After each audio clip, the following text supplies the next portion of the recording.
Hey, my name is Eric, and I just want to do another short video about a couple basses that I have. I think I've got the sound clips of this one here out on my channel somewhere. It's this other one I haven't done yet. I just restrung it, but I was talking to my buddy Seth out on the other coast, and he is a bass amp and cabinet connoisseur, and he also likes green Sandbergs. I can appreciate the green color.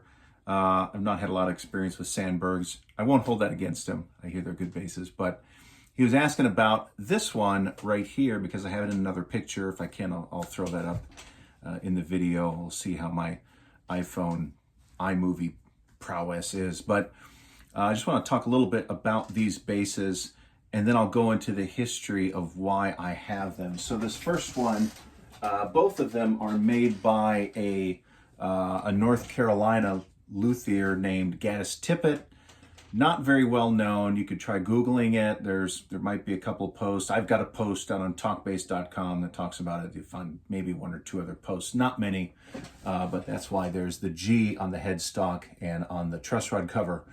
But he was a co-worker of my best friend a number of years ago, and my best friend had a bass made by him, and he gave me this one, which was made by him. But I'm going to talk about the basses first, and then I'll go into more of the history of how I came to them. So this one is a 34-inch scale. It's themed after a Fodera Emperor, I think. But anyways, it's just a gorgeous bass. So it's obviously got a flame maple top.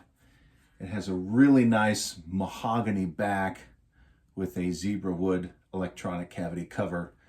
See the contouring on there. It's just really nice. And look at how thick that cap is. It's like, I mean, quarter-inch thick, maybe a little bit more.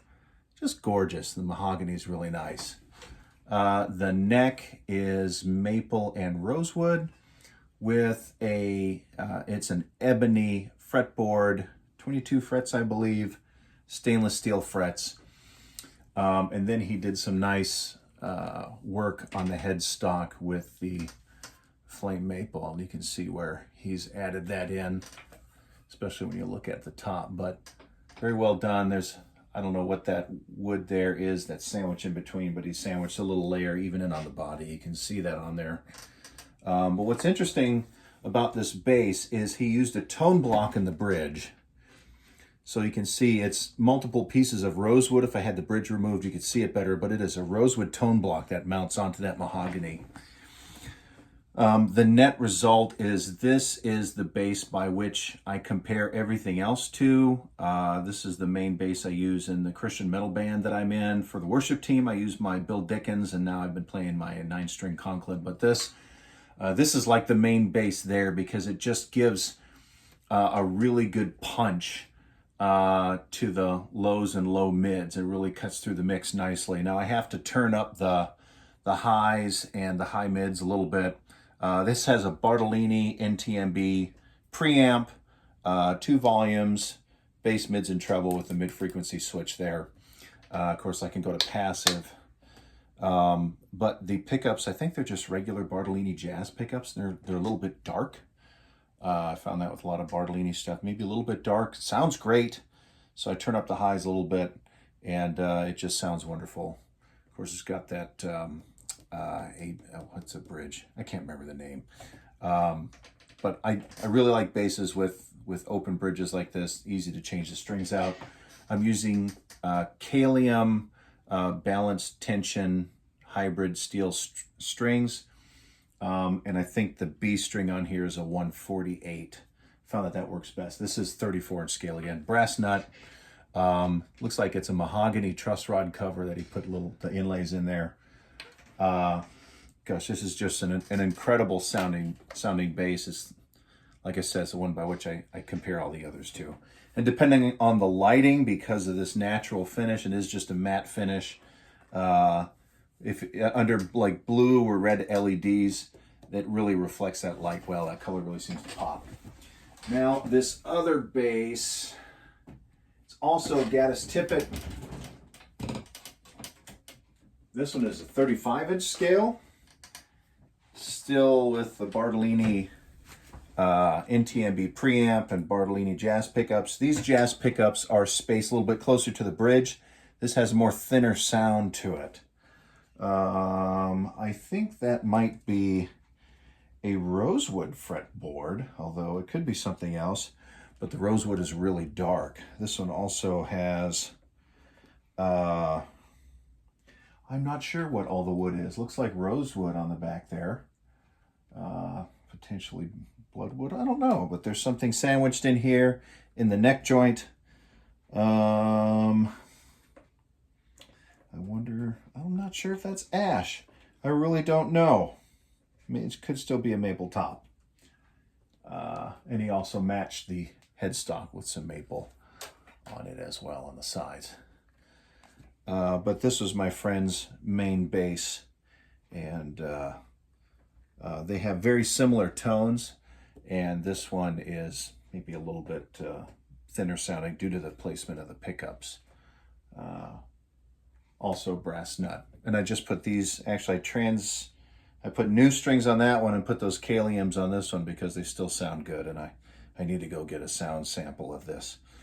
Okay, so now the story of how I got these basses. So my friend lived in Havelock, North Carolina, and I went with our band up there in 2005 to play a concert. They were having a military appreciation day, and he was there. He was helping in a number of capacities, mostly cooking. He was a very good chef. And after the concert and the event was finished and we were just getting ready to leave, he came up and introduced himself. Hey, my name's Dave. I'm the bass player. And I said, I'm Eric. I'm the bass player. And we didn't even have not even 5 minutes to chat, but we talked long enough to realize we both like basses and exchanged phone numbers. And after getting back, I called him, and I don't know how long we talked on the phone for, but it was quite a while. And we spoke. We found the best time to talk was in the mornings on our way into work. And I think we talked almost every day, like every weekday for the next 3 years straight, and became, best friends as a result.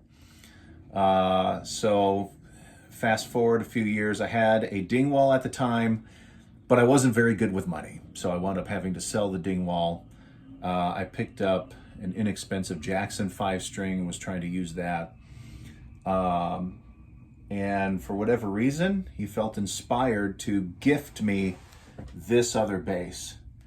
And we had a mutual friend who brought it down from North Carolina, and he gave it to me, and I was just blown away that he would have done that for me. And he had, I think he'd gotten the neck and the body from his friend and sourced the electronics and everything himself. And that was just his heart. I don't know how many instruments over the years as we talked over our friendship that he's given away, but he's just, hundreds and possibly thousands of dollars of equipment he's acquired through various means and just given it away to people to invest in other people's lives. So he was also a Christian. So some years ago, so maybe 3, 4, 5 years ago from now, we made an agreement with each other that, as we were both getting older, should one of us ever pass away, that the other person gets the other Gaddis Tippet bass to keep them together, just for the sentimental value of them. And that was our agreement.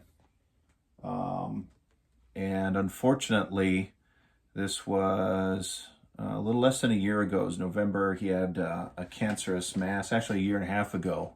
He had a mass on his neck. I went up to pay him a visit, and he found out it was cancerous. The following November, which would have been November of 22. Yeah, I need to get my years right here.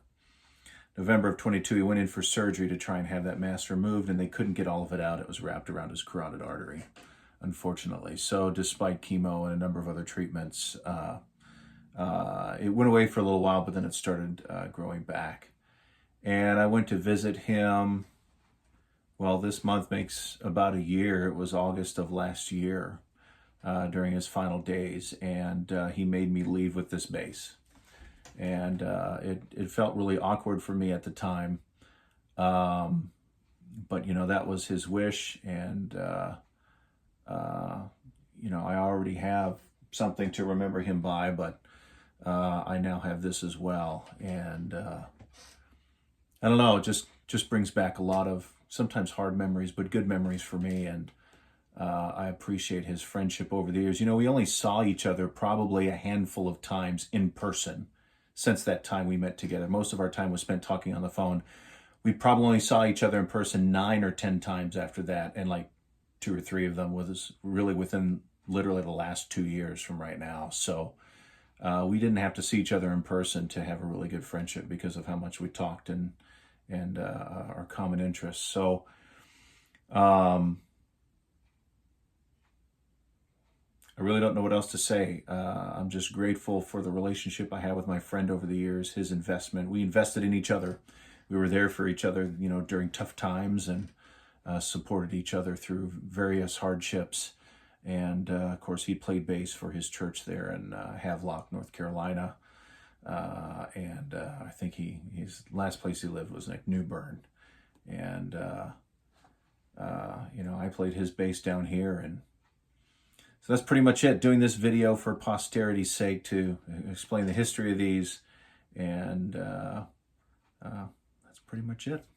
Thanks for watching.